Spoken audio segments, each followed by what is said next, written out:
হযরত লোকমান জীবনের প্রারম্ভে ছাগলের রাখাল ছিলেন, এক লোকের ছাগল চড়াইতেন। একদিন ছাগলের মালিক এসে বলে, লোকমান, আমার জন্য একটা ছাগল জবাই করে আনো আর ছাগলের সর্বোৎকৃষ্ট অংশ আমার সামনে হাজির করো। হযরত লোকমান একটা ছাগল জবাই করলেন। ছাগল জবাই করবার পরে ছাগলের হৃৎপিণ্ড আর জিহ্বা এই দুই অংশ মালিকের সামনে আইনা হাজির করলেন যে মালিক, এটা হলো সর্বোৎকৃষ্ট অংশ। এইবার মালিক আবার নির্দেশ দিল, লোকমান, আরেকটা ছাগল জবাই করবা আর ছাগলের সবচাইতে নিকৃষ্ট অংশ আমার সামনে হাজির করবা। হযরত লোকমান আরেকটা ছাগল জবাই করলেন, আবার হৃৎপিণ্ড আর জিহ্বা এই দুইটা অংশ নিয়ে মালিকের সামনে হাজির। সর্বোৎকৃষ্ট অংশ আনতে বলছে, এই দুইটা আনছে। সবচাইতে নিকৃষ্ট অংশ আনতে বলেছে, এই দুইটাই আনছে। মালিক বলে, লোকমান, তুমি কি আমার সাথে মজা করো নাকি? লোকমান এবার জবাবে বলে, মালিক, কারো যদি এই দুইটা অংশ ভালো হয়ে যায় তথা জবান আর অন্তর ভালো হয়ে যায়, সে সর্বোৎকৃষ্ট হয়ে যায়, আর যার এই দুইটা জিনিস নিকৃষ্ট হয়ে যায় সে সবচাইতে নিকৃষ্ট হয়ে যায়। হযরত লোকমান শুধু প্রজ্ঞাবান একজন ব্যক্তি ছিলেন না, বরং তিনি একজন শকরগুজার বান্দা ছিলেন। হযরত লোকমান শকরগুজার বান্দা ছিলেন। যখন তিনি গোটা দুনিয়া ব্যাপী প্রসিদ্ধি অর্জন করেছেন, জীবনের প্রথম অবস্থার কথা তিনি ভুলে যান নাই। আমাদের সমাজে অনেক মানুষ এমন আছে, একটা সময় গায়ের পোশাক কেনার টাকা ছিল না, পায়ে দেওয়ার জুতা ছিল না। সময়ের আসলে কিছু কথা না বললেই নয়, পোস্টারটা দেখাও কিছু কথা বলতে মন চাইতেছে। দেখেন, একটা মানুষ, কিছু শব্দ আছে, শব্দের যথাযথ স্থানে ব্যবহার না করার কারণে সেই শব্দের ওজন নষ্ট হয়ে যায়। যেমন কিছু শব্দ আছে ব্যবহারের কারণে ওইটা গালিতে পরিণত হয়। যেমন স্ত্রীর ভাই, ছোট ভাইরে কি বলে বলেন তো? শালা। এটা কিন্তু আসলে গালি ছিল না, এটা তো একটা শব্দ, স্ত্রীর ছোট ভাই। এখন কেউ যদি আরেকজনরে শালা বইলা কিছু বলে, তাহলে খুশি হবে না গালি মনে করবে? কারণ এই শব্দটা গালি হিসাবে ব্যবহার হতে হতে এখন এই শব্দটা কেউ স্বাভাবিক শব্দ মনে করে না, এটারে সবাই গালি মনে করে। এজন্য শব্দ শব্দের জায়গায় ব্যবহার যদি না করা হয় তাহলে এটা মোটামুটি গালি দেওয়ার মতো হয়ে যায় আর কি। এই যে আল্লামা শব্দ ব্যবহার হয়েছে, এটা কত ওজনদার এক শব্দ, কিন্তু আমরা সাধারণভাবে ব্যবহার করে বসলাম। কাউকে খুশি করার জন্য অতিরঞ্জন করা অথবা মানুষের সামনে তাকে খুব বড় আকারে উপস্থাপন করার জন্য সে যা না তা বলা, এটাও এক ধরনের ভুল, খেয়ানতের শামিল। যদি হয়তো কর্তৃপক্ষ মোহাব্বত করে লেখছে, বড় মনে করে লেখছে, কিন্তু বিষয়টা করা ঠিক না। আমাদের আকাবিরদের ইতিহাস যদি আমরা পড়ি, দেখা যাবে ওনাদের নামের সাথে কোনো লকব নাই, উপাধি নাই। কাসেম নানুতুবি রহমাতুল্লাহ আলাই, আমাদের এই কওমি ধারার মাদ্রাসা যেগুলো, যেই মাদ্রাসাগুলোর মূল হলো দেওবন্দ, এই দেওবন্দি মাদ্রাসার তথা দারুল উলুম দেওবন্দের প্রতিষ্ঠাতাদের একজন হলেন কাসেম নানুতুবি রহমাতুল্লাহ আলাই। উনি তো এক জবরদস্ত আলেম ছিলেন। ওনার নামের আগে কেউ মাওলানা বললে উনি মানা করতেন। ওনার নাম প্রসিদ্ধ ছিল মৌলভী কাসেম। প্রসিদ্ধ ছিল কি বলেন তো? মৌলভী কাসেম। উনি নিজের নামের আগে মাওলানা লাগানোটাকেও পছন্দ করেন নাই। কিন্তু এখনের অবস্থা তো এরকম, আমরাও একজনের কণ্ঠ ভালো, একটু কথা কইতে পারে, ফেসবুকে ওয়াজ আছে, ইউটিউবে আছে, আসলে লোক জড়ো হয়, এই গুণগুলো যখন পাই তখন তাকে আল্লামা লাগাই দেই। অনেকে আবার এমনও হয় আল্লামা না লাগানোর কারণেও বেজার হয়, ঠিক কিনা বলেন? তা যাই হোক, শব্দ শব্দের জায়গায় আমরা ব্যবহার করব, নাইলে ওই শব্দের যেই ওজন সেটা ঠিক থাকবে না। বাংলাদেশের প্রথিযশা একজন লেখক মাওলানা জাইনুল আবেদিন, উনি ওনার এক বক্তব্যে এক তরবিয়াতি মাহফিলে ছাত্রদের সামনে উনি বলতেছেন, শীতের সময় কাউকে আল্লামা বলা এটা আমার কাছে ছোটখাটো একটা গালি মনে হয়। একটা উদাহরণ দিলে বুঝতে সহজ হবে। অনেক মানুষ আছে, মানুষ অনেক সময় ছোট পেশার সাথে জড়িত থাকে, কিন্তু তার বুঝ, জ্ঞান, আকল এগুলো কিন্তু কম থাকে না। মনে করেন একজন ভ্যান চালায়, রিক্সা চালায়, আছে না আপনাদের এলাকায় ভ্যান রিক্সা চালায়। ভ্যান চালানোর দ্বারাই যে একটা মানুষ মানবিক দিক দিয়ে ছোট তা না। অনেক শিক্ষিত মানুষ আছে যারা ঢাকা শহরে রিক্সা চালাচ্ছে, গ্রাজুয়েট, লেখাপড়া আছে, কিন্তু এদেশে আপনি যত শিক্ষিত এবং যোগ্য হন না কেন, আপনাকে যদি কোনো আপনার শিক্ষা অনুযায়ী কোনো জব পেতে হয়, চাকরি পেতে হয়, আপনার মামু খালু লাগবে, নাইলে বস্তা ভরা টাকা লাগবে, তাছাড়া হবে না। এইরকম অনেক মানুষ আছে ঢাকায় রিক্সা চালায়, ভালো রেজাল্ট করছে, ফলাফল ভালো, রিক্সা চালায়। এখন কেউ যদি ওই রিক্সাওয়ালারে ডাক দেয় পাইলট, সে তো শিক্ষিত মানুষ, বলেন তো রিক্সা চালায় শিক্ষিত মানুষ, পাইলট ডাক দিলে খুশি হবে না বেজার হবে? সে কি বলবে, ভাই দেখেন আমি রিক্সা চালাই, আপনি আমাকে রিক্সাওয়ালাই বলেন, এতে আমি খুশি হব, আপনি আমাকে পাইলট বলে অপমান করেন না। অথচ পাইলট হওয়ার জন্য কত টাকা লাগে। কেউ যদি বেসরকারিভাবে সিভিল এভিয়েশনের মাধ্যমে পাইলট হতে চায়, তাকে অর্ধ কোটি টাকার মতো খরচ করতে হবে, প্লাস মাইনাস কম বেশি কিছু লাগতে পারে। এখন ও যদি বলে, বেটা মানুষ পাইলট হওয়ার জন্য কত কিছু ব্যয় করে, আমি তোকে বিনা খরচে পাইলট ডাকলাম, রাগ হস কেন? ও তো বুদ্ধিমান মানুষ। তখন কি বলবে, ভাই চালাই রিক্সা, রিক্সাওয়ালাই বলেন, আমার পাইলট হওয়ার দরকার নাই। এই শব্দে আপনি যদি আমাকে ডাকেন, মানুষ আমাকে পাগল বলবে, আরো অপমান করবে। সেজন্য শব্দের ব্যবহার যথাযথ স্থানে যদি প্রয়োগ না হয়, সেই শব্দ অনেক সময় গালিতে ভূষিত হয়ে যায়। আল্লাহ তাআলা আমাদের সব কিছুর আমানত হেফাজত করার তৌফিক আল্লাহ দান করুন, সকলে বলি আমিন। তা আমি আমার মূল আলোচনার দিকে যাই। আজকের শিক্ষা ব্যবস্থার অবস্থা আপনারা হয়তো ইতিমধ্যে জেনে গেছেন কম বেশি। আসলে শিক্ষা এটা হলো একটা তারবিয়াত। কিছু বিষয় আছে, কিছু বিষয়ের শিক্ষা আল্লাহ তাআলা মানুষকে সৃষ্টিগতভাবেই দান করেন। যেমন হযরত মূসা আলাইহিস সালাতু ওয়াস সালাম যখন ফেরাউনের কাছে দাওয়াত দিতে গেছে, আল্লাহ তাআলার ব্যাপারে দাওয়াত দিছে, আল্লাহর রুবুবিয়তের ব্যাপারে দাওয়াত দিয়েছে। এখন মূসা আলাইহিস সালাতু ওয়াস সালামকে ফেরাউন জিজ্ঞাসা করতেছে, ক্বালা ফামার রাব্বুকুমা ইয়া মূসা। ফেরাউন তো নিজেকে বলে যে আনা রাব্বুকুমুল আ'লা, আমি হইলাম বড় রব, তাইলে তোমাদের দুইজনের রব আবার কে হে মূসা? তখন মূসা আলাইহিস সালাতু ওয়াস সালাম জবাব দিয়েছেন, রব্বুনাল্লাযী আ'তা কুল্লা শাইইন খালকাহু সুম্মা হাদা। আমাদের রব হলেন তিনি আল্লাযী আ'তা কুল্লা শাইইন খালকাহু সুম্মা হাদা, যিনি সব কিছু সৃষ্টি করেছেন এবং সকল সৃষ্টিকে যিনি পথ নির্দেশনা দিয়েছেন, হেদায়েত দিয়েছেন, তিনি হলেন আমাদের রব। তাহলে আল্লাহ রাব্বুল আলামিন শুধু সৃষ্টি করেন না, ওই সৃষ্টির পরবর্তী করণীয় কোনটা সেটাও তিনি শিখিয়ে দেন। সুবহানাল্লাহ বলেন।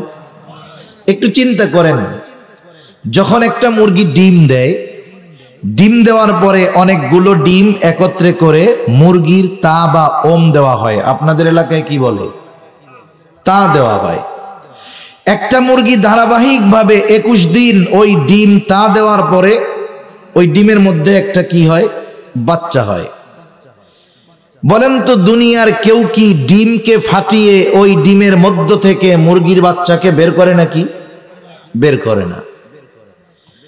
ওই মুরগির বাচ্চা ডিমের মধ্যে থাকা অবস্থায় কিভাবে ডিম থেকে বের করতে হবে মুরগিও শিখায় দেয় না, দুনিয়ার কোনো মানুষ শিখায়া দেয় না।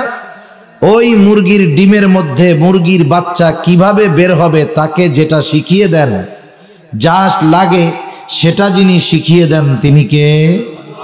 আর একটু জোরে বলেন না কে? সেজন্য আল্লাহ তাআলা শুধু সৃষ্টি করেন তা নয়, আল্লাহ তাআলা সৃষ্টিকে পথও দেখায়া দেয়। দেখবেন মুরগির বাচ্চা যখন ডিম থেকে বের হয়, ডিমের বিভিন্ন জায়গায় আপনি আঘাতের দাগ দেখবেন না।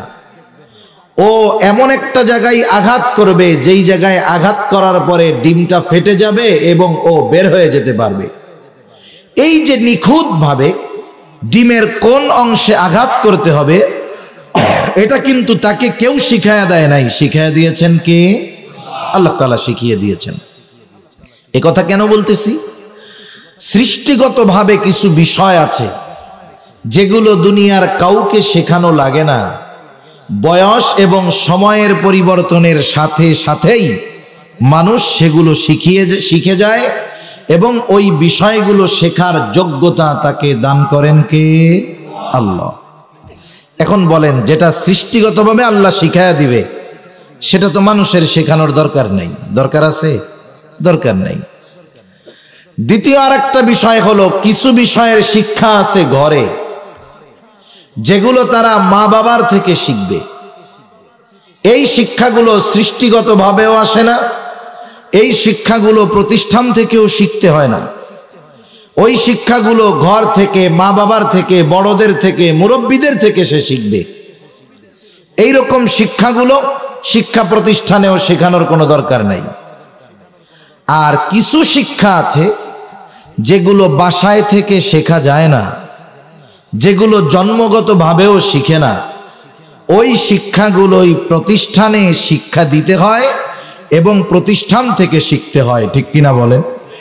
যেমন আপনাদের আজকের সম্মানিত প্রধান অতিথি আলহাজ ডাক্তার মোহাম্মদ হাবিবুর রহমান, তিনি একজন ডাক্তার মানুষ। বলেন তো, উনি কি সৃষ্টিগতভাবে ডাক্তার হয়েছেন? পরিবার থেকে ডাক্তারি শিখেছেন? তাহলে ডাক্তারি শেখার জন্য ওনাকে যেতে হয়েছে কোথায়? প্রতিষ্ঠানে। ওখানে লেখাপড়া করে তিনি ডাক্তারি শিখেছেন। আচ্ছা, উনি যদি এই ডাক্তারি ঘরে বৈশা বৈশা শিখতেন, ওনার কাছে কোনো রুগী যাইতো না। তাহলে শিক্ষাকে যদি আমরা তিন ভাগে ভাগ করি, একটা হলো জন্মগত শিক্ষা, আর একটা হলো পারিবারিক শিক্ষা, আর একটা হলো প্রাতিষ্ঠানিক শিক্ষা।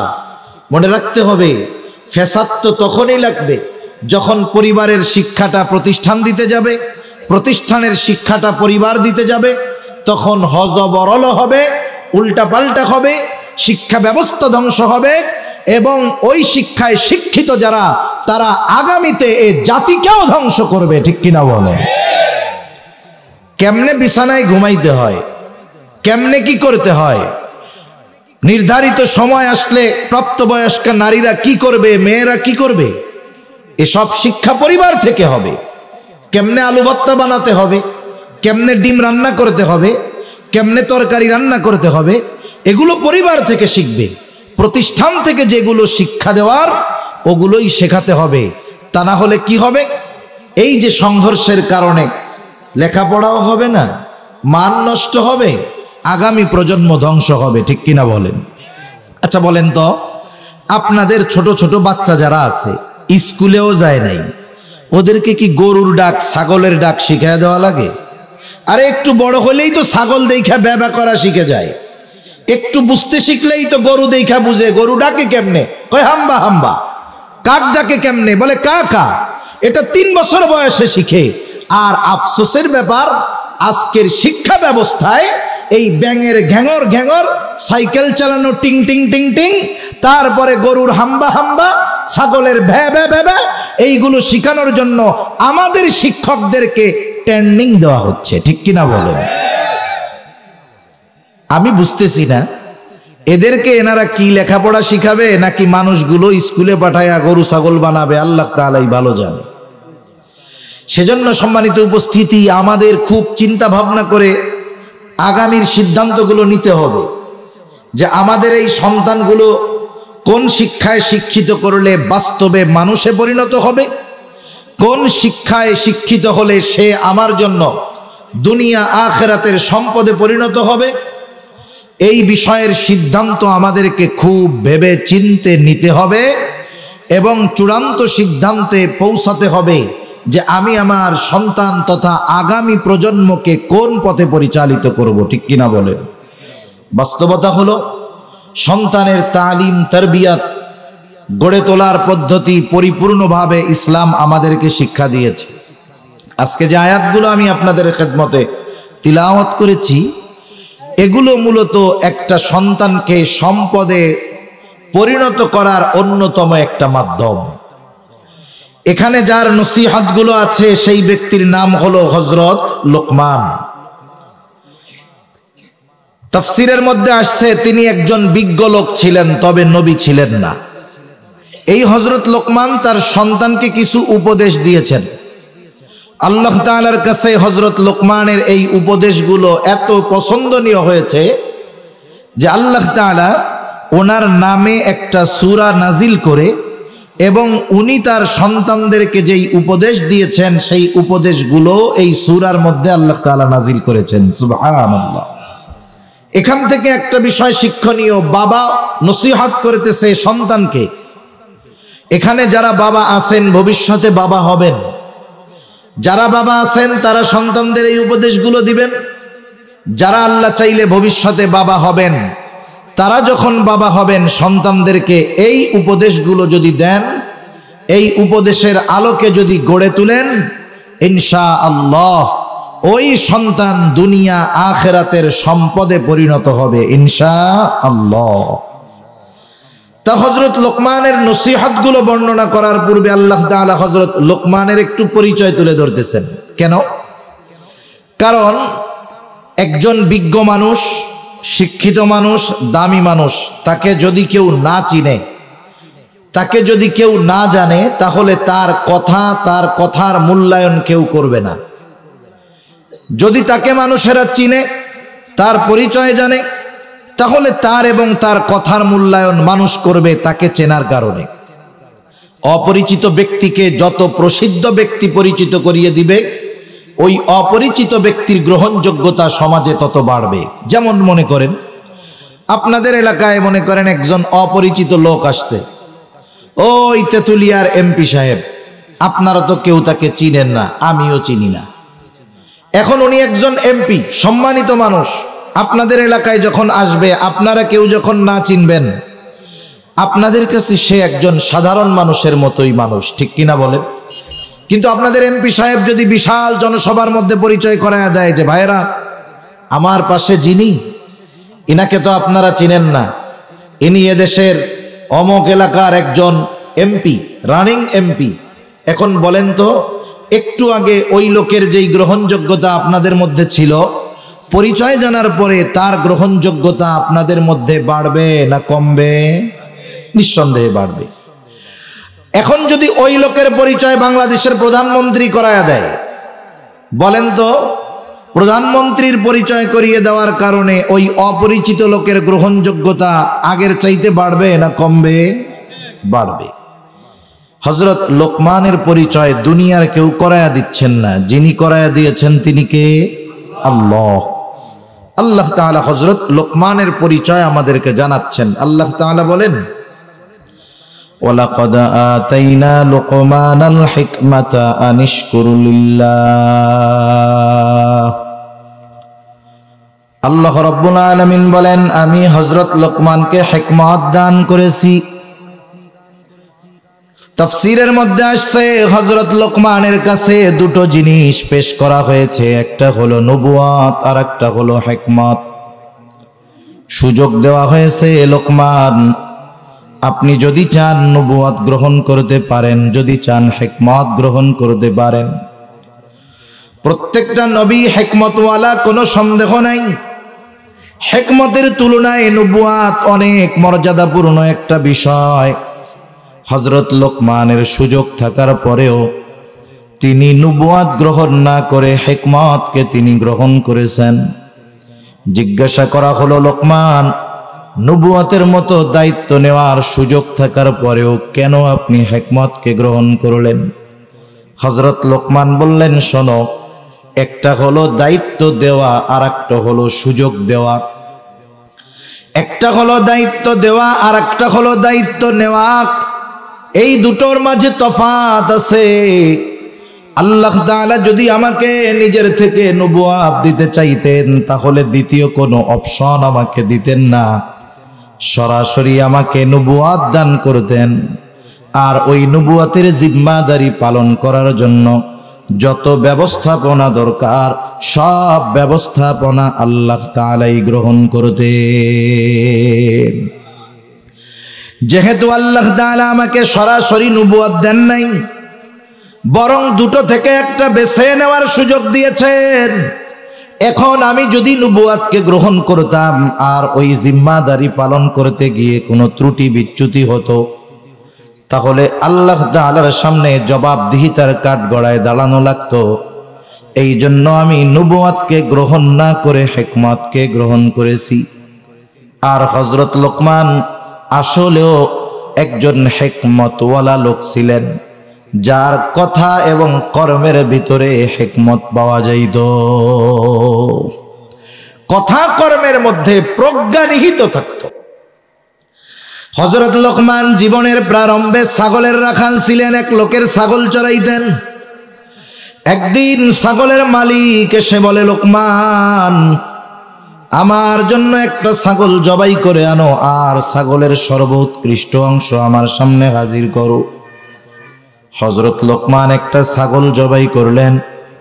ছাগল জবাই করবার পরে ছাগলের হৃৎপিণ্ড আর জিহ্বা, এই দুই অংশ মালিকের সামনে আইনা হাজির করলেন, যে মালিক, এটা হলো সর্বোৎকৃষ্ট অংশ।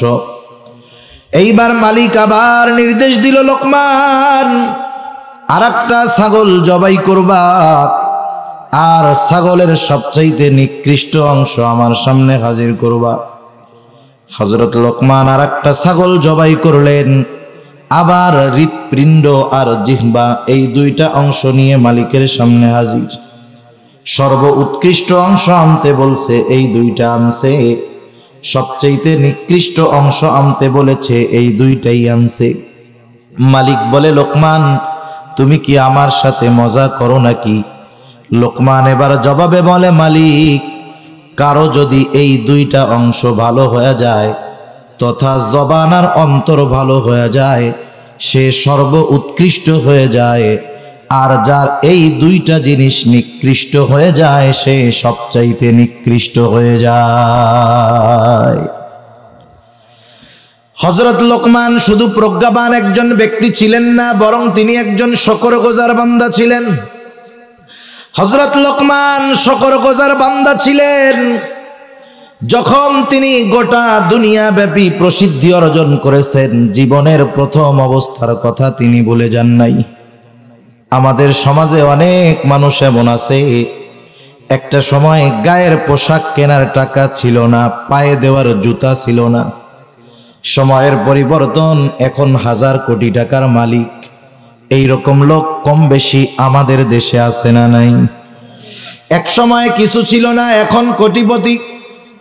আপনি যদি তাকে তার বন্ধুদের সামনে গিয়ে অতীতের কথা স্মরণ করায় দিয়া বলেন, ভাই, একটা সময় তো আপনার খাবারের কিছু ছিল না, আল্লাহ তাআলা আজকে আপনাকে অনেক কিছু দিয়েছে, এই লোকটা যদি তখন আপনার কথার ব্যাপারে প্রতিবাদ করে, তার মধ্যে যদি অহংকার প্রকাশ পেয়ে যায়, বন্ধুদের সামনে সে যদি তার অতীতকে অস্বীকার করে বলে, এই মিয়া রাখেন, আমার পূর্বপুরুষ থেকেই আমরা ধনী, আমরা কখনো গরিব ছিলাম না, বুঝে নিবেন এই লোকটা যদিও গরিব থেকে ধনী হয়েছে, কিন্তু এ শকরগুজার বান্দা নয়। অতীতকে অস্বীকার করার দ্বারা এ কথা বোঝা যায় সে হলো একজন। আবার আপনি এর ব্যতিক্রম পাবেন, এক সময় কিছু ছিল না, এখন কোটিপতি। মানুষের সামনে যদি আপনি তাকে তার অতীতের কথা স্মরণ করায় দেন, সে আপনার উপরে ধমক দিবে না, আপনাকে বসায়া দিবে না, চোখ গরম করবে না, বরং সে নমনীয়তার সাথে বলবে, হ্যাঁ, এক সময় আমার কোনো কিছুই ছিল না, আল্লাহ তাআলা আজকে আমাকে অনেক কিছু দিয়েছে, আল্লাহ তাআলা অনেক সম্পদ সম্মান দিয়েছে, আলহামদুলিল্লাহ।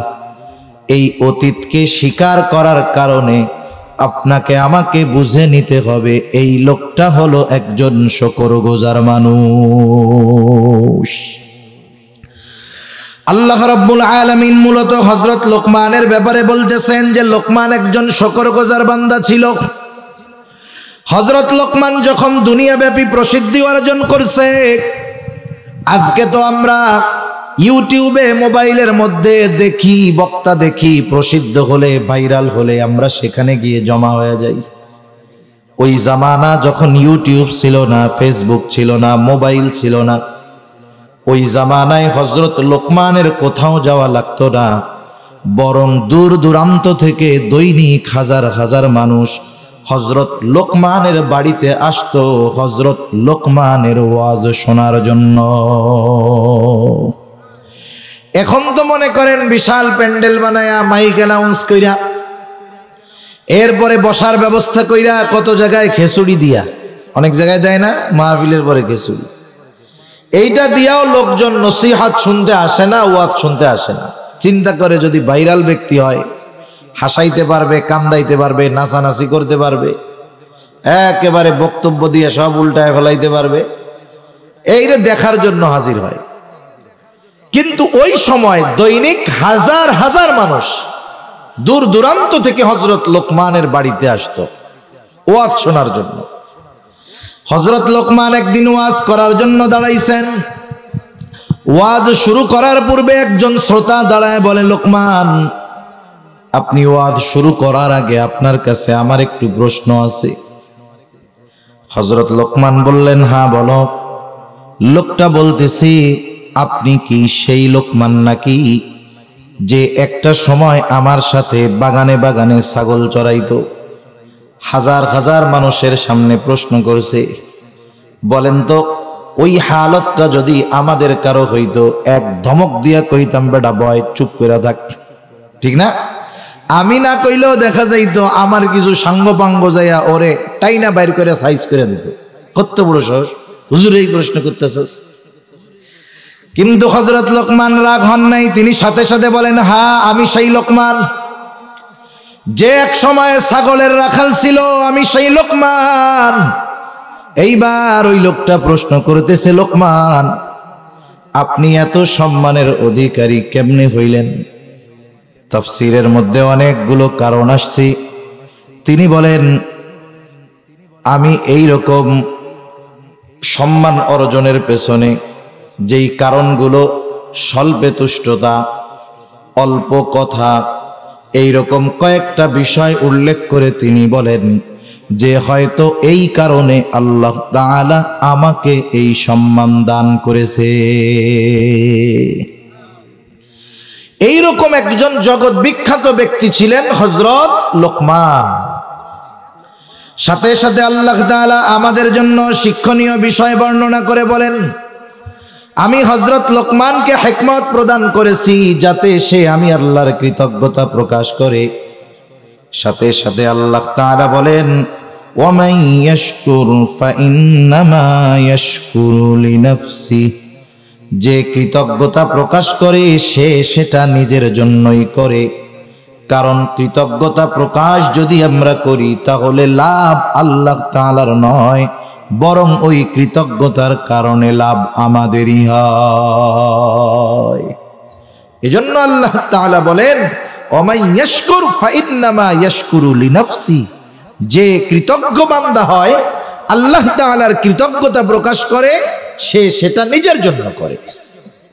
শোনেন, মানুষ নেয়ামত পেয়ে কেউ অহংকারী হয়, নেয়ামত পেয়ে কেউ কৃতজ্ঞ হয়। দুনিয়াতে কেউ নেয়ামত পেয়ে যদি অহংকারী হয়, তাহলে তার এমন পতন হয় যে একটা সময় তার নাম মুখে নেওয়ার মতো লোক দুনিয়ায় খুঁজে পাওয়া যায় না।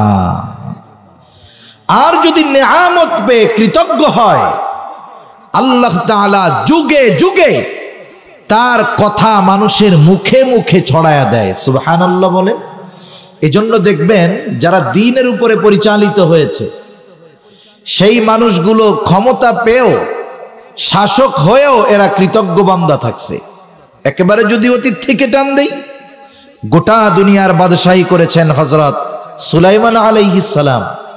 তিনি অহংকারী ছিলেন না, কৃতজ্ঞ বান্দা ছিলেন। আল্লাহ তাআলা কোরআনুল কারীমে সুলাইমান আলাইহিস সালামের প্রশংসা করেছেন।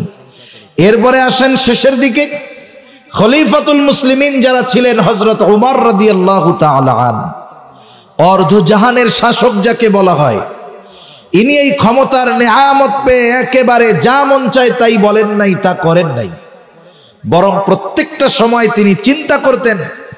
হযরত ওমর রাদিয়াল্লাহু তাআলা আনহু জীবনের শুরুতে বাপে পাঠাইছে উট চড়াইতে, উট চড়াইতে পারেন না, গার মধ্যে ছাগল ওই উটের পায়খানা টাইখানা লাগায় আসছে, বলে হায় তুমি এই উট চড়াইতে পারো না।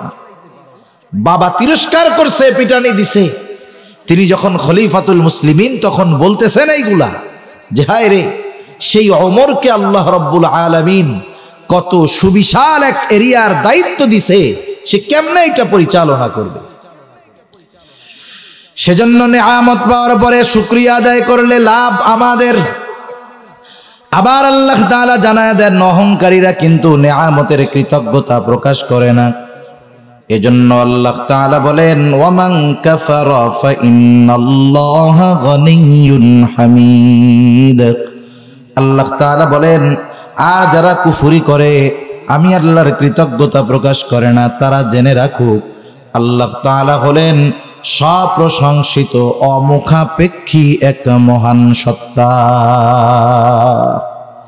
বিষয়টা এমন নয় যে ওনার প্রশংসা করলে ওনার লাভ হবে, ওনার প্রশংসা না করলে ওনার লস হবে, এই রকম বিষয়টা নয়। বরং প্রশংসা করলে লাভ আমাদের, না করলেও ক্ষতি আমাদের। আমরা এজন্য আল্লাহ তাআলার কাছে দোয়া করব যে আল্লাহ আপনি আমাদেরকে শুকরগুজার বান্দা হিসাবে কবুল করেন। সকলে বলি আমিন। এইবার আল্লাহ তাআলা হযরত লোকমান সন্তানদেরকে যেই নসিহত করেছেন, সেই নসিহতগুলোর কথা বলেন। 4 ধরনের নসিহত হযরত লোকমান তার সন্তানদেরকে করেছে, আমরাও করব। সন্তানদেরকে নসিহত করার একটা সিস্টেম আছে, পদ্ধতি আছে।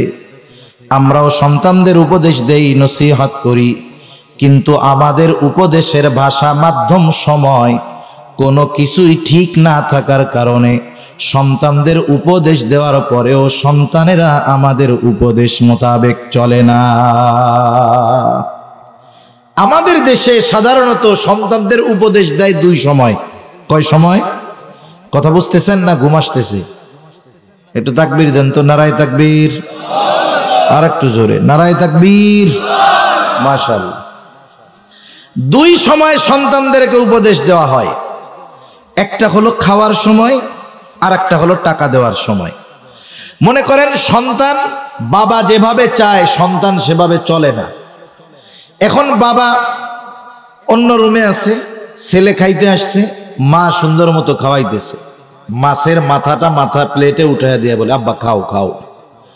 পাশের থেকে বাবা শুনছে যে ছেলেকে আদর করিয়া মা মাথা উঠায় খাওয়াইতেছে, মাছের মাথা। এবার বাপ কি বলবে? খাওয়াও খাওয়াও, বাপের হোটেল তো, খাওয়াও। বলে কি বলে না? আর একবার কোন সময় উপদেশ দিবে? যখন মাস শেষে তার স্কুলের বেতন, টিউশনি করছে, স্যারের কাছে পড়ছে, এটার টাকা নিতে আসবে, তখন টাকা দিবে। আর কি বলবে? হ্যাঁ, বাবার হোটেলে খাও, আর তোমার ওই যে অন্য দাদাগোর সাথে গিয়ে আড্ডা দাও, যাও যাও, ধরো, নাও নাও। এখন বলেন, আপনি তাকে বুঝাইলেন যে ওই লোকগুলার সাথে, ছেলেগুলার সাথে মিশবি না, আড্ডা দিবি না। আপনি তাকে মানা করছেন আপনার বাচন ভঙ্গির দ্বারা, কিন্তু বলেন তো, ওইভাবে যদি আপনি ওদের মানা করেন, তাহলে আপনার কথা কি সে শুনবে নাকি আরো অবাধ্য হবে? নিঃসন্দেহে আরো অবাধ্য হবে। তাহলে নসিহত কিভাবে করতে হয়? হযরত লোকমান যেভাবে করছে সেভাবে আমরা কেমনে করব? মনে করেন ছেলে খাইতেছে, আপনি কিচ্ছু বলবেন না, আপনিও আপনার ওয়াইফরে বলবেন তুমি ওইদিক যাও, আজকে আমি ওরে বাইড়া বাইড়া খাওয়াই। আপনি যখন নিজের হাতে গিয়া ওই ছেলের প্লেটে মাছের মাথা উঠাইয়া দিবেন, ও মনে মনে বলবে সূর্য কোন দিক দিয়ে উঠলো রে আজকে। ব্যাপারটা কি? কথাই কয় না, কথায় কথায় ধমক, আর আজকে নিজের হাতে তরকারি তুলে দিচ্ছে, কাহিনী তো উল্টা পাল্টা। এবার আপনি খাওয়ান, আদর করে বলেন আব্বা খাও, এবার আপনি তারা একটু বলেন, তোমার সাথে তো আমার একটু কথা আছে, 10টা মিনিট সময় হবে, এখন বলেন তো ছেলে কি বলবে যে না আব্বা আমি খুব বিজি আছি, আমার আপনার সাথে কথা বলার টাইম নাই, এরকম বলবে নাকি? সেও এরকম বলবে না, বরং বলবে আব্বা ঠিক আছে। এবার আপনি খাওয়া দাওয়া শেষ, আপনার রুমে আপনি সন্তানটাকে নিয়ে বসেন, আপনি যে কথা বলতে চান তার আগে তাকে এমন কিছু কথা বলেন যে কথাগুলো তার স্মরণ নাই। আপনি তাকে বলেন, বাবা তুমি তো আমার সেই সন্তান যে এক সময় দুনিয়ায় ছিলে না, তোমার জন্য আল্লাহ তাআলার কাছে কত দোয়া করেছি যে আল্লাহ আপনি আমাদেরকে একটা সন্তান দেন, যেই সন্তান আমাদের চক্ষু শীতলকারী হবে। আল্লাহ তাআলার কাছে দোয়া করতে করতে একটা সময় আল্লাহ তাআলা তোমাকে তোমার মায়ের পেটে দিলেন। আমরা শুধু অপেক্ষায় আছি কখন তুমি দুনিয়ায় আসবা, তোমার এই চেহারাটা দেখবো আর আমাদের চক্ষুটা শীতল হবে। এক সময় সেই মহেন্দ্রক্ষণ এলো, তুমি দুনিয়ায় আসলা, তোমার মা তোমাকে গর্ভধারণের সব কষ্ট তোমার চেহারা দেখে ভুলে গেল। আমিও আমার হৃদয়ের শীতলতা, চক্ষুর শীতলতা তোমাকে দেখে অনুভব করলাম। আমাদের ধ্যান ধারণা জুড়ে তুমি, আজকের এই রক্ত পানি করে উপার্জন সেটাও তোমার জন্য। ও সন্তান, ওই সময়টা এমন এক সময় ছিল, তোমার আনন্দে আমরা আনন্দিত হইতাম, তোমার কষ্টে আমরা কষ্ট পাইতাম। সন্তান সব সময় তোমার মঙ্গল কামনা করি, ভালোটা চাই। সন্তান রে, তোমার কথাগুলো তোমার কর্মগুলো আমাদের জন্য যেন আনন্দদায়ক হয়, আমরা যেন তোমার মাধ্যমে কখনো কষ্ট না পাই এই আশা করি। বাবারে, তুমি তো আমার কলিজার টুকরা সন্তান। আজকে যখন দেখি তুমি অমুক জায়গায় দাঁড়ায় ওই দুষ্টু ছেলেগুলার সাথে আড্ডা দাও, তখন বাবা আমার হৃদয়ে বড় কষ্ট লাগে। আমার তোমার কাছে একটা অনুরোধ, তুমি আজকে থেকে ওই খারাপ মানুষগুলোর সাথে মিশবা না। বলেন তো আপনি ধমক দিয়া যদি বলতেন ওদের সাথে মিশবি না, আর যদি এইরকম একটু আবেগ দরদ মোহাব্বত নিয়ে সন্তানকে মানা করতেন, বলেন তো প্রথম পদ্ধতিতে কাজ হইতো নাকি দ্বিতীয় পদ্ধতিতে কাজ হইতো?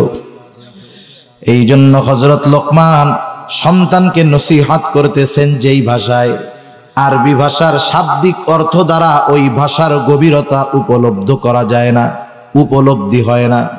কিছু শব্দ আছে যার অর্থ লেখে দেখা যায়, বলা যায়, কিন্তু ওই শব্দের মর্মার্থ বোঝার জন্য হৃদয় দরকার হয়। হযরত লোকমান সন্তানকে নসিহত করতেছে। আল্লাহ তাআলা বলেন, ওয়া ইয ক্বালা লুকমানু লিবনিহি ওয়া হুয়া ইয়াইদুহু ইয়া বুনাইয়া লা তুশরিক বিল্লাহ। আল্লাহ তাআলা বলেন, হযরত লোকমান তার সন্তানকে বলতেছে, ওয়া হুয়া ইয়াইদুহু, সে তার সন্তানকে ওয়াজ করতেছে। ওয়াজের ভাষা আসবে দিল থেকে, ওয়াজের কথা হবে হৃদয়ে ছোঁয়া। হযরত লোকমান সন্তানকে বলতেছে, ইয়া বুনাইয়া, হে আমার বৎস। বাংলায় যদি বলি, ও আমার কলিজার টুকরা সন্তান, লা তুশরিক বিল্লাহ, তুমি আল্লাহ তাআলার সাথে শিরিক কইরো না। আমি শুরুতে বলছিলাম হযরত লোকমান সন্তানকে এখানে 4 ধরনের নসিহত করেছেন। প্রথমটা হলো ঈমান সম্পৃক্ত, ঈমান সম্পৃক্ত তাওহীদের শিক্ষা হযরত লোকমান তার সন্তানকে দিয়ে বলেন, হে আমার বৎস, তুমি কখনোই আল্লাহ তাআলার সাথে শিরিক করবা না। শিরিক হলো এমন এক পাপ, কিছু শিরক আছে ওই শিরকের কারণে বেঈমান হয়ে যায়। মক্কার মুশরিক যারা ছিল এরা কিন্তু আল্লাহ তাআলাকে অস্বীকার করত না, এরা আল্লাহ তাআলাকে স্বীকার করত, কিন্তু তারা এমন কিছু শিরক করত যার কারণে তারা বেঈমান, চিরস্থায়ী জাহান্নামী, কোনো সন্দেহ নেই। এখন কথা হলো, তারা আল্লাহ তাআলাকে স্বীকার করত, এটা আবার কেমন কথা? এটা আমার কথা নয়, এটা স্বয়ং আল্লাহ তাআলা কোরআনুল কারীমের মধ্যে জানায়া দিয়েছেন। আল্লাহ রাব্বুল আলামিন বলেন, ওয়ালা ইন সাআলতাহুম মান খালাকাস সামাওয়াতি ওয়াল আরদা লায়াকুলুন্নাল্লাহ। আল্লাহ রাব্বুল আলামিন বলেন, আপনি যদি মক্কার মুশরিকদেরকে জিজ্ঞাসা করেন মান খালাকাস সামাওয়াতি ওয়াল আরদ, আসমান এবং জমিনের স্রষ্টা কে, আল্লাহ তাআলা জবাব দিয়ে বলেন লা ইয়াকুলুন্নাল্লাহ। আপনার এই প্রশ্নের জবাবে তারা তাদের দেবদেবীদের কথা বলবে না। কি বলবে? দুইটা তাকিদ যোগ করে আল্লাহ তাআলা বলেন লা ইয়াকুলুন্নাল্লাহ, অবশ্যই অবশ্যই তারা বলবে আসমান জমিনের স্রষ্টা হলেন আল্লাহ। শুধু তাই না, আপনি যদি তাদেরকে জিজ্ঞাসা করেন তাদের স্রষ্টাকে, ওয়ালা ইন সাআলতাহুম মান খালাকাহুম লা ইয়াকুলুন্নাল্লাহ, আপনি যদি তাদের জিজ্ঞাসা করেন তাদেরকে সৃষ্টি করেছে, তারা নিজেদের দেবদেবীদের কথা বলবে না, তারা অবশ্যই অবশ্যই বলবে আমাদের স্রষ্টা আল্লাহ। তার মানে মক্কার মুশরিকরা আল্লাহ তাআলার অস্তিত্বে বিশ্বাসী ছিল, কিন্তু তাওহীদের মধ্যে না থাকার কারণে এমন কিছু শিরকের সাথে তারা জড়িয়ে গিয়েছিল, যার কারণে তাদের ওই বিশ্বাস তথা ঈমান বাতিল বলে গণ্য হয়ে গেছে। আমাদের সমাজেও অনেক মানুষ আছে, মুসলমান সমাজে বসবাস করে, মারা গেলে মুসলমানদের মতো কাফন হবে, দাফন হবে, জানাজা হবে, কিন্তু এমন কিছু বিশ্বাস তারা দুনিয়ার জমিনে লালন করত অন্তরে, যার কারণে তারা যে কখন বেঈমান হয়ে গেছে আমরাও জানি না। এই জন্য কিছু কিছু বিষয় আছে যেটা আল্লাহ তাআলার সাথেই নির্দিষ্ট। এই বিষয়গুলো যদি কেউ কোন মাখলুকের সাথে সাব্যস্ত করে তার ঈমান থাকে না। যেমন একটা উদাহরণ দিয়ে বলি, বলেন তো সন্তান দেওয়া না দেওয়ার ক্ষমতাটা কার? আর একটু জোরে বলেন না কার? আমাদের দেশে মাঝে মধ্যে বিভিন্ন মাজারে গিয়া দেখবেন সন্তান চায়, অনেক পীরের কাছে গিয়ে সন্তান চায়। ও যদি অন্তরে এই বিশ্বাস লালন করে মাজারে শুয়ে থাকা ওই ব্যক্তি সন্তান দেওয়ার ক্ষমতা রাখে, কোন পীর সন্তান দেওয়ার ক্ষমতা রাখে, মনে রাখতে হবে এর মধ্যে আর আবু জেহেলের মধ্যে কোনো তফাৎ নাই। এটাও আবু জেহেলের মতো বেঈমান, যদিও আল্লাহকে মানে। সেজন্য সন্তানদেরকে আগে ঈমানের শিক্ষা দেওয়ার দরকার, তাওহীদের শিক্ষা দেওয়ার দরকার, শিরিক থেকে বাঁচার শিক্ষা দেওয়ার দরকার। সন্তানদেরকে এই শিক্ষায় গড়ে তোলার দরকার যে সন্তান দুনিয়ার যা কিছু প্রয়োজন সব আল্লাহর কাছে চাইবা, কোন মাখলুককে আল্লাহর সমকক্ষ হিসাবে দাঁড় করাইবা না। এই জন্য হযরত লোকমান সন্তানকে প্রথম শিক্ষা দিয়েছেন তাওহীদের শিক্ষা, ঈমানের শিক্ষা। সাথে সাথে বলতেছেন, ও আমার সন্তান শুইনা নাও, ইন্নাশ শিরকা লাযুলমুন আযীম, শিরক হলো এক মহা জুলুম, মহা অন্যায়।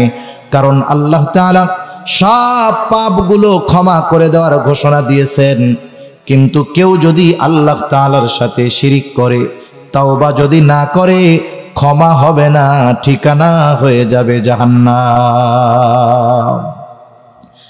একজন সন্তানের জন্য সর্বোচ্চ কল্যাণকামী হবে তার বাবা।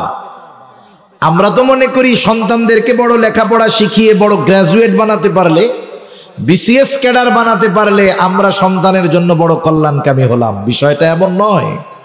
আপনি যদি শুরুতে সন্তানকে জাহান্নাম থেকে বাঁচার রাস্তায় পরিচালনা করতে পারেন, ওই রাস্তা যদি তাকে চিনায় দিতে পারেন, তাহলেই আপনি মূলত সর্বোচ্চ কল্যাণকামী অভিভাবক, না হলে নয়। তাহলে 1 নম্বর শিক্ষা হবে সন্তানদের ঈমানের শিক্ষা। 2 নম্বর আল্লাহ তাআলার ক্ষমতা, কুদরতের শিক্ষা সন্তানদেরকে দিতে হবে। এই বিশ্বাস তাদের অন্তরের মধ্যে লালন করাতে হবে যে সন্তান, তুমি আমার সামনে যত ভালোই থাকো না কেন, আমার সামনে যতই পাপ কাজ থেকে বিরত থাকো না কেন, তুমি যদি আমার চোখের অগোচরে কোনো পাপ করো, অন্যায় করো, আমি কিন্তু দেখব না।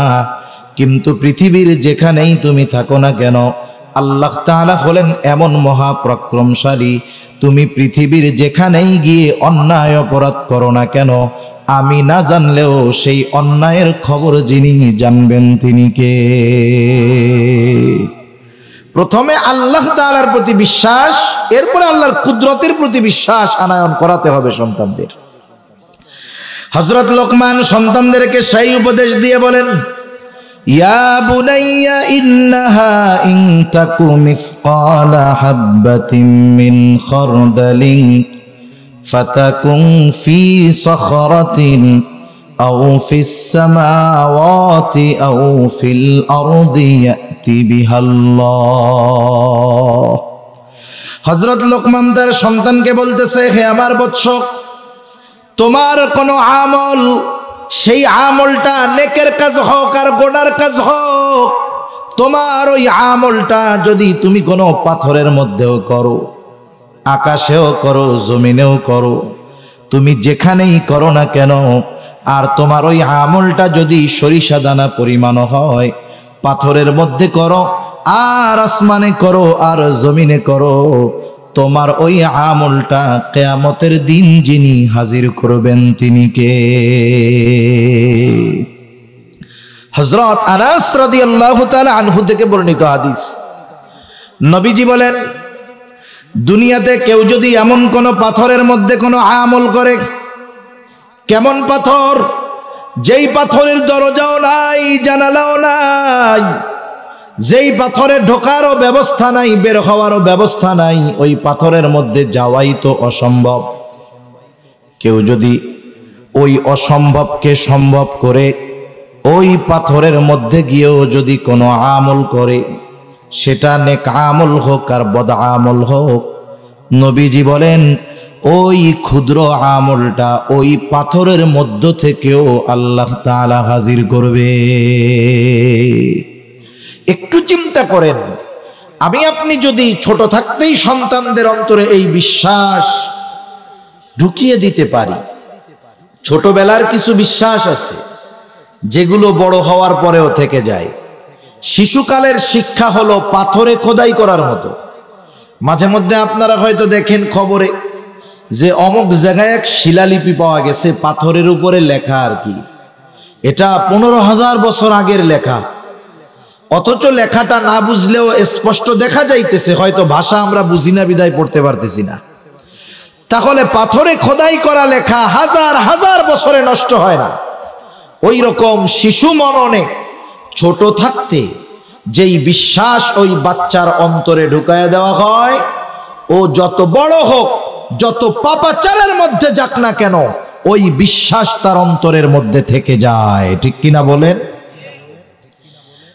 মাটি যখন নরম থাকে, আগে তো মাটির তৈজসপত্র ছিল, মাটির পাত্রে রান্না হতো, মাটির পাত্রে খাওয়া হতো। এখন কিন্তু মাটির পাত্রে খাওয়া এটা ফ্যাশন হয়ে গেছে। দেখবেন অনেক জায়গায় বড় বড় রেস্টুরেন্টে মাটির খোরার মধ্যে খাওয়ান দেয়। অনেক জায়গায় চায়ের দোকানে কাঁচের কাপে খাবেন 20 টাকা চা, মাটির কাপে খাবেন 50 টাকা। আগে মানুষ এমনিই মাটির গ্লাসে খাইতো, মাটির প্লেটে খাইতো, মাটির পাতিলে রান্না করত, তখন আর এত রোগ টোক ছিল না। তা যাই হোক, ওই মাটি যখন কাদা থাকে, নরম থাকে, এই মাটির পাতিল টাতিল যারা বানায়, আপনাদের এলাকায় কি বলে? কুমার। দেখবেন কুমার একটা চাকা ঘুরায়, কোনো মেশিন টেশিন নাই, ওই নরম মাটি চাকার উপরে দিয়ে হাতের নিপুণ কৌশলে কত সুন্দর সুন্দর জিনিস সে বানায় ফেলে। এখন ওই কুমার যত অভিজ্ঞ হোক, বলেন তো, মাটি যদি একটু শক্ত হয়ে যায়, সে যত অভিজ্ঞ হোক, সে কি ওই মাটির দ্বারা একেবারে হাতের নৈপুণ্যতা দেখিয়ে সুন্দর সুন্দর পাত্র বানাতে পারবে? পারবে না।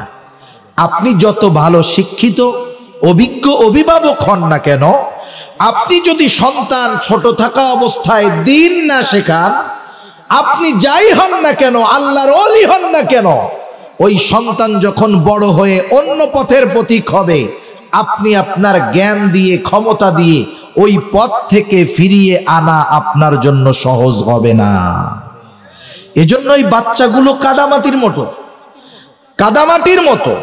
এখন যদি ওদের অন্তরে আল্লাহর প্রতি এই দৃঢ় বিশ্বাস ঢুকিয়ে দেওয়া যায়, তাহলে ও যেখানেই যাক এই বিশ্বাস তার অন্তরে থাকবে।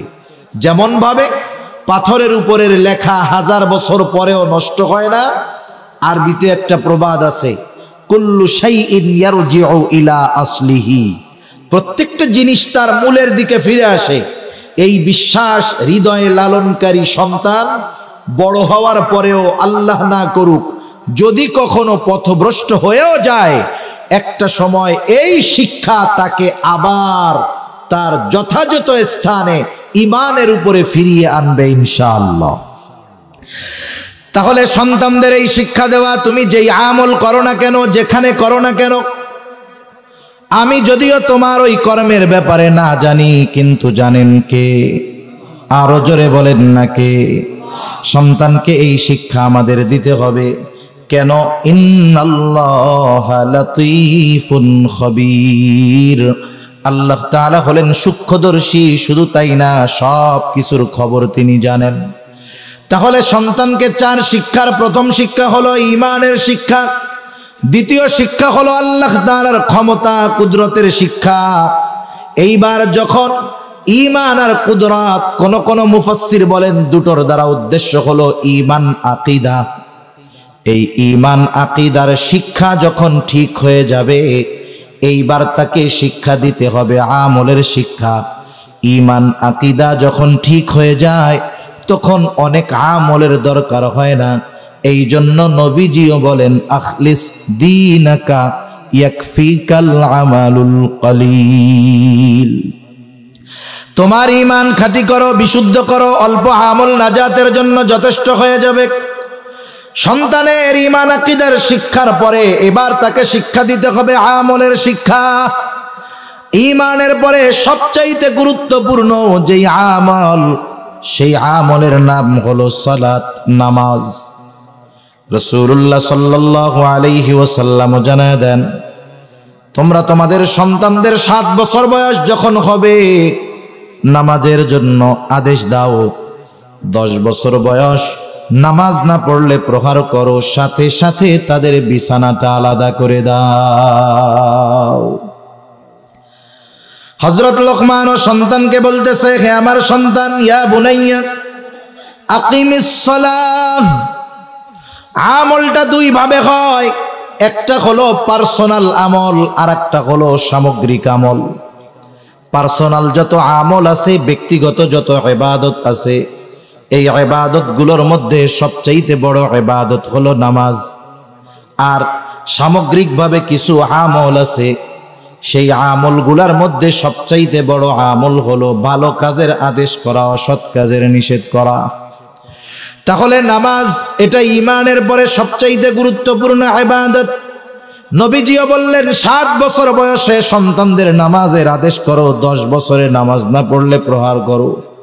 বলেন তো, আপনি যদি আপনার অধীনস্থ কাউকে কোনো কাজের আদেশ করতে চান, বলেন তো আদেশ করার আগে ওই কাজটা তাদের শেখানোর দরকার আছে না নাই? আগে শেখাতে হবে, এরপরে আদেশ করতে হবে। তাহলে 7 বছরে যদি আদেশ করতে চান, এই নামাজ শেখাতে হবে আরো আগের থেকে। এজন্য আমাদের উচিত বিশেষ করে সুন্নাত নফল নামাজগুলো বাসায় পড়া। এতে কি হবে, আমাদের মা বোনেরা নামাজ পড়েন ঘরের অন্দরমহলে, ভেতরে। ছোট ছোট বাচ্চা যারা, ওরা ভেতরে পছন্দ করে না, ওরা বাইরে থাকতে পছন্দ করে বেশি। আর পুরুষ মানুষ নামাজ পড়বে ঘরের আধারে নয়, বারান্দায় পড়বে, খোলামেলা জায়গায় পড়বে।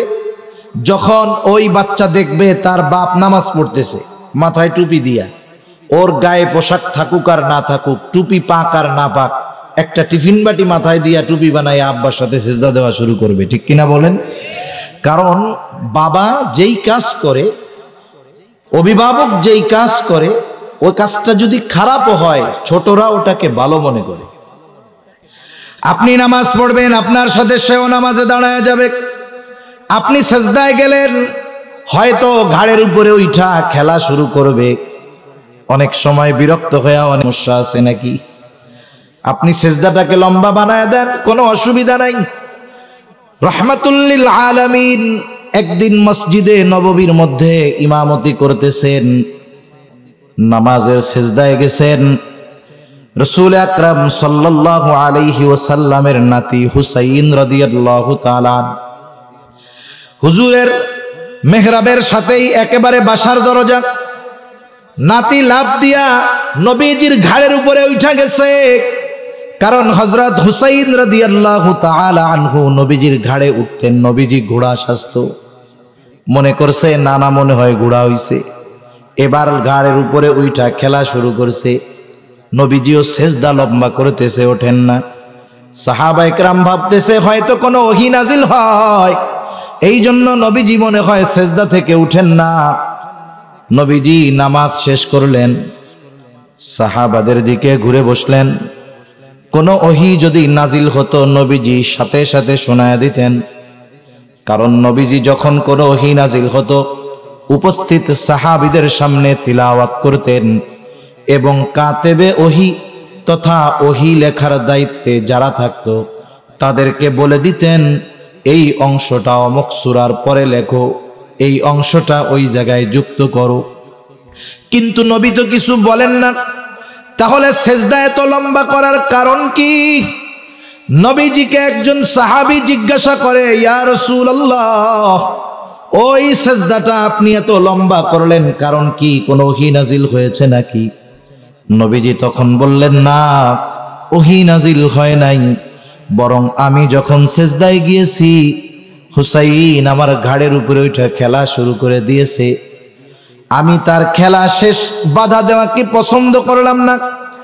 আমি তার খেলা শেষ হওয়া পর্যন্ত সেজদাকে লম্বা করলাম। সে যখন খেলা শেষ করে আমার ঘাড় থেকে নামলো, তখন আমি সেজদা থেকে মাথা উঠাইলাম। একটু চিন্তা করেন, আমাদের কোনো ইমাম সেজদায় গিয়া যদি 11 বারের জায়গায় 21 বার সুবহানা রাব্বিয়াল আলা পড়ে, পেছন থেকে মুসল্লি মনে করবে হায় রে, ফেসবুকে দেখি শুনি কত লোক নামাজের সেজদায় পড়া সেজদা অবস্থায় মরে গেছে, তাহলে আমাদের ইমামও মনে হয় এই সৌভাগ্যবান লোক। এইবার এটা দেখার জন্য উইঠা যদি দেখে যে ইমাম সাহেবের ছেলে ওনার ঘাড়ের উপরে উঠা লাফাইতেছে আর হুজুর সেজদায় পড়ে রয়েছে, তখন কি বলবেন? বলবে আপনারা বাকিরা ওঠেন ওঠেন, দেখেন দেখেন কি হয়েছে। হুজুরে বলবে, হুজুর বাকি নামাজ আমরা পড়ে নি মনে, আপনি গাঠি নিয়ে বাড়ি যান। এটাই তো হবে নাকি? এই হবে বাস্তব। কিন্তু দেখেন, রহমাতুল লিল আলামিন, একটা বাচ্চা খেলাকে প্রাধান্য দিয়ে সেজদাকে তিনি লম্বা বানায় দিয়েছেন। এজন্য আমরাও যখন বাসায় নামাজ পড়বো, আমাদের সন্তানেরা, মুরব্বীদের নাতিপুতিরা ঘাড়ের উপরে উঠলে রাগ হওয়া যাবে না, সেজদা একটু লম্বা বানায় দিতে হবে। করা যাবে না ইনশাআল্লাহ? এরপরে বাচ্চার বয়স যখন 5 বছর হয়ে যাবে, ভালো মন্দ সব বুঝে এবার মসজিদে নিয়ে অভ্যাস করেন। মসজিদে নেওয়ায় অভ্যাস করেন। একেবারে গেদাটাকে মসজিদে নেওয়া যাবে না, যে প্রস্রাব পায়খানা করে, কথা বলতে পারে না। 5 বছর 6 বছর মসজিদে নেওয়ায় অভ্যস্ত হন। যদি 5 বছর থেকে তাকে মসজিদমুখী বানায় দেওয়া হয়, 7 বছর বয়সে নামাজের আদেশ করা লাগবে না, ওই ছেলেটা 7 বছর বয়সে পাক্কা নামাজি হয়ে যাবে। এই মাদ্রাসায় তো এরকম ছোট ছোট বাচ্চা যে আসতে দেখলাম যে ভিতরে একটা শুয়ে আছে, ওর বয়স মনে হয় 5 বছর হবে না, 5 বছর হইতে পারে। তাইলে এই যে ছোট বাচ্চাটা, এই যে ছোট ছোট বাচ্চারা জানাজার নামাজ পড়ানো দেখাইছে, দেখছেন না আপনারা? জানাজার নামাজ পড়ানো দেখাইছে। কত নামাজি আছে যদি ইন্টারভিউ নেই, যে ওই যে জানাজার 4র্থ তাকবীরের আগে যেই দোয়াটা পড়ে, আল্লাহুম্মা গফিরলি হাইয়িনা, একটু পড়ে শোনান তো। কত মুসল্লির মুতু ধরে বসবে, একেবারে দৌড় দিয়ে পালাবে, ডায়াবেটিক্সে চাপ দিবে। অথচ দেখেন ওই ছোট বাচ্চা জীবনের যা কিছু প্রয়োজন সব কিছু পারে। সেজন্য আমার ভাইয়েরা, আমাদের সন্তানদেরকে নামাজে অভ্যস্ত করতে হবে, সন্তানদেরকে নামাজের শিক্ষা দিতে হবে। কারণ আমি নামাজি, ঘরের মানুষ নামাজি, সবাই যদি নামাজি হয়ে যায়, আখিরাতে জান্নাত পাওয়া যাবে, জাহান্নাম থেকে বাঁচা যাবে। ঘরের সব মানুষ মুসল্লি হয়ে যাওয়ার কারণে আসমানওয়ালা রিজিকের মালিক বরকতময় রিজিকও দান করবে। তাহলে হযরত লোকমান সন্তানকে ইবাদতের শিক্ষা দিচ্ছেন। প্রথমে ইবাদত, সন্তান নামাজ কায়েম করো। 2 নাম্বার, আমরু বিল মারুফ ওয়ানহা আনিল মুনকার। ও আমার সন্তান, ভালো কাজের আদেশ করো, অসৎ কাজের নিষেধ করো। আমরা হলাম শ্রেষ্ঠ উম্মত, শ্রেষ্ঠ নবীর শ্রেষ্ঠ উম্মত। এটা মৌখিক দাবির বিষয় নয়। শ্রেষ্ঠ উম্মত হিসাবে অভিহিত হব তখন কখন? আল্লাহ তাআলা বলেন, কুনতুম খায়রা উম্মাতিন উখরিজাত লিন-নাস তা'মুরুনা বিল মা'রুফি ওয়া তানহাউনা আনিল মুনকার। আল্লাহ তাআলা বলেন, কুনতুম খায়রা উম্মাতিন উখরিজাত লিন-নাস, তোমরা হলে সর্বোত্তম উম্মত, তোমাদেরকে মানুষের কল্যাণের জন্য বাহির করা হয়েছে।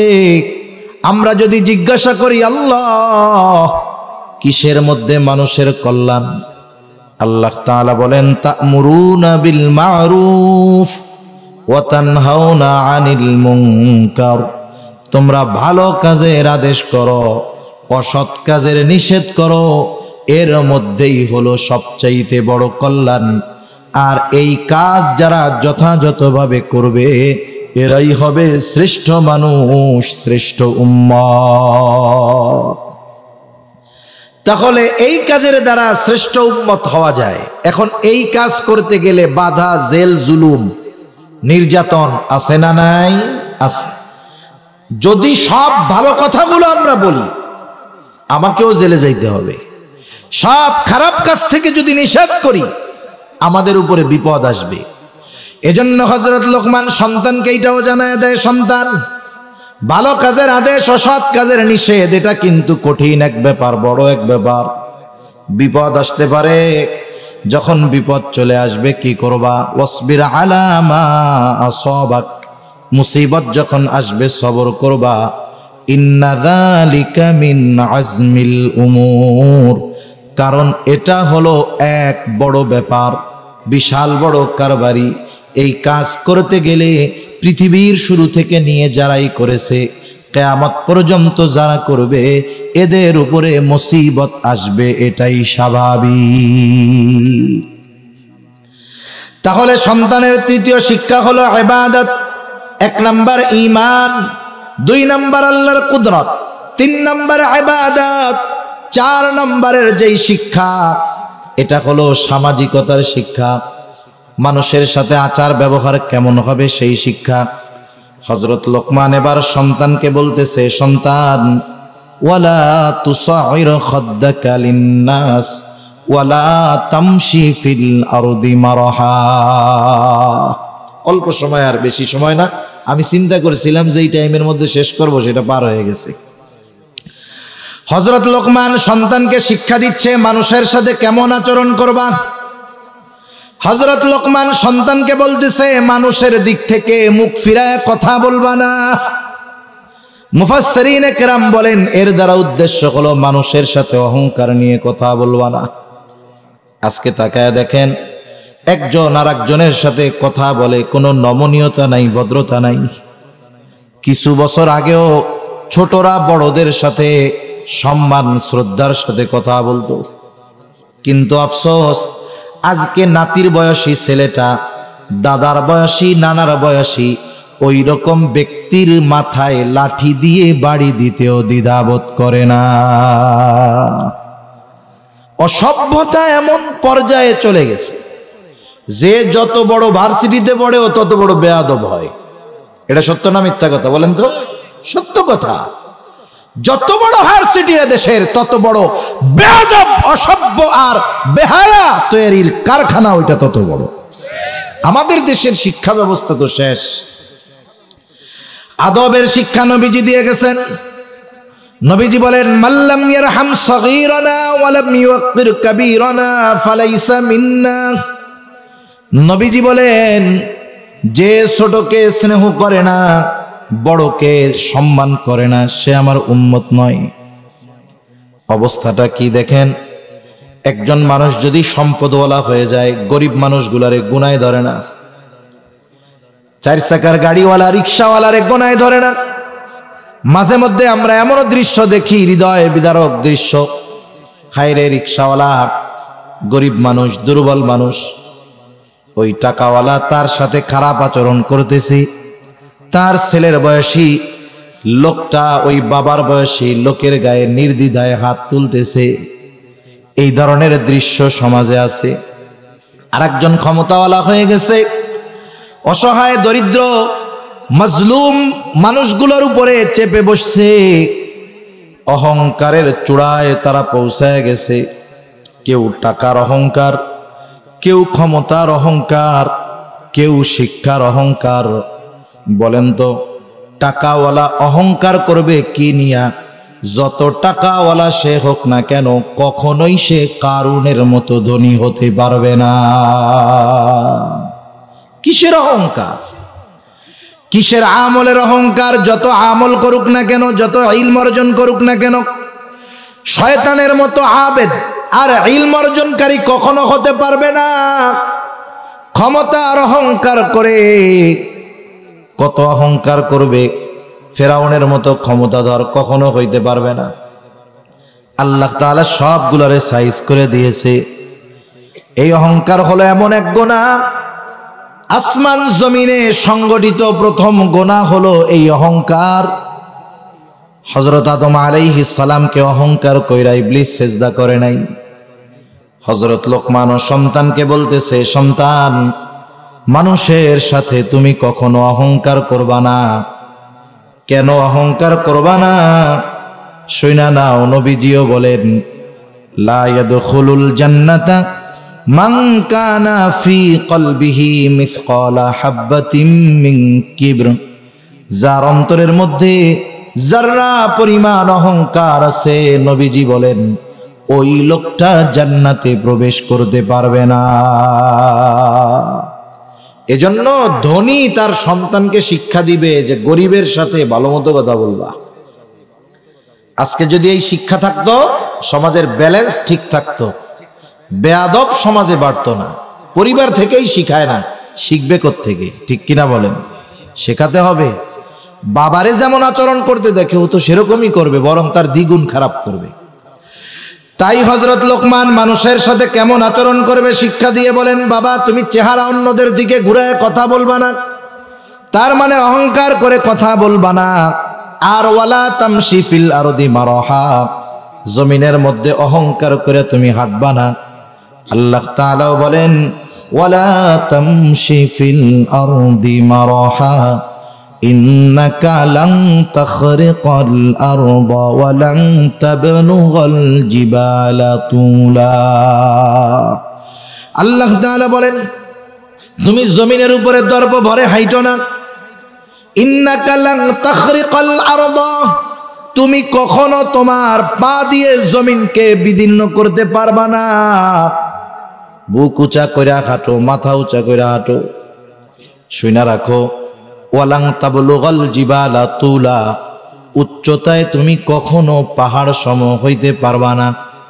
সেজন্য জমিনে নমনীয়তার সাথে মধ্যপন্থা অবলম্বন করে হাঁটার শিক্ষা হযরত লোকমান সন্তানকে দিচ্ছেন। সাথে সাথে বলতেছে, সন্তান, ইন্নাল্লাহা লা ইউহিব্বু কুল্লা মুখতালিন ফখুর। অহংকার কেন করবা না? শোনো, কারণ আল্লাহ তাআলা মুখতাল আর ফাখুর এদেরকে ভালোবাসেন না।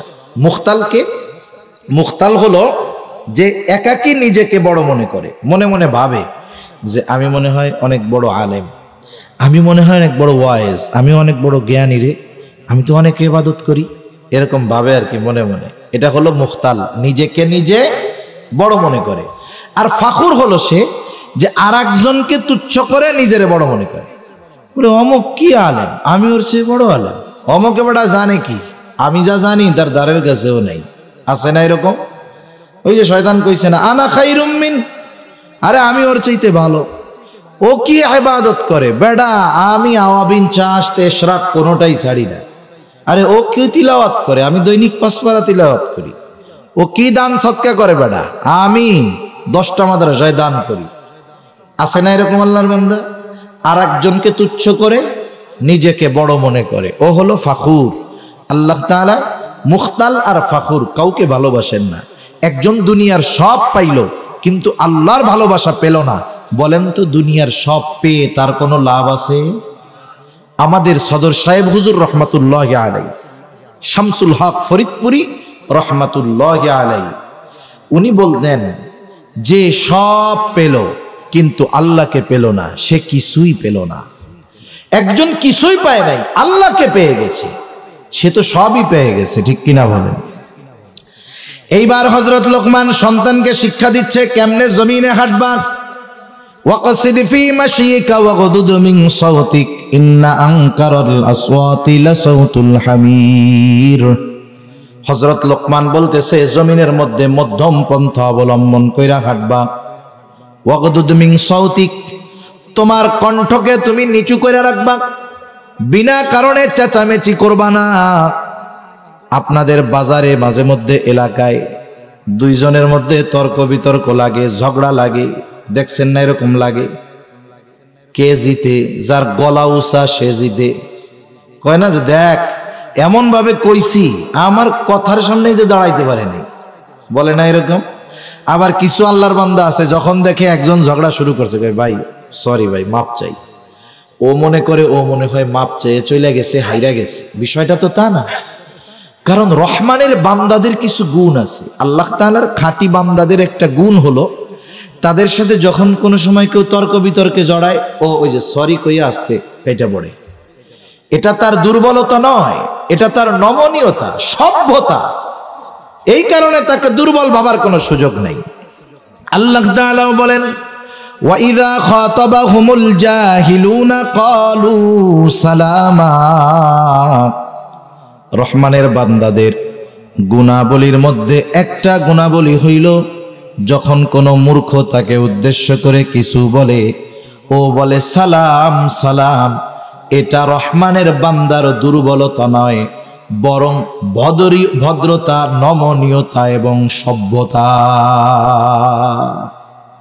সেজন্য বিনা কারণে চেঁচামেচি কইরা মিছিল স্লোগান দিয়া আমি খুব পাওয়ারফুল এটা যদি কেউ প্রমাণ করতে চায়, তার এই চেঁচামেচিকে আল্লাহ তাআলা গাধার আওয়াজের সাথে তুলনা করছে। কার আওয়াজের সাথে? এখন কেউ যদি চেঁচামেচি করে নেতা গোছের, আপনি যদি তারে বললে গাধার মতো চেঁচাস কেন, তাহলে তো আপনারে আমারে রাখবে না, কারণ আমাকে তো আর পাওয়ার টাওয়ার নাই, তাই না? এখন আল্লাহ তাআলা আমাকে পক্ষ হইয়া বলে দিচ্ছে যে শুনে রাখো, ইন্না আনকারাল আসওয়াত লাসাউতুল হামির। সবচেয়ে নিকৃষ্ট কর্কশ আওয়াজ হইল গাধার গলার আওয়াজ।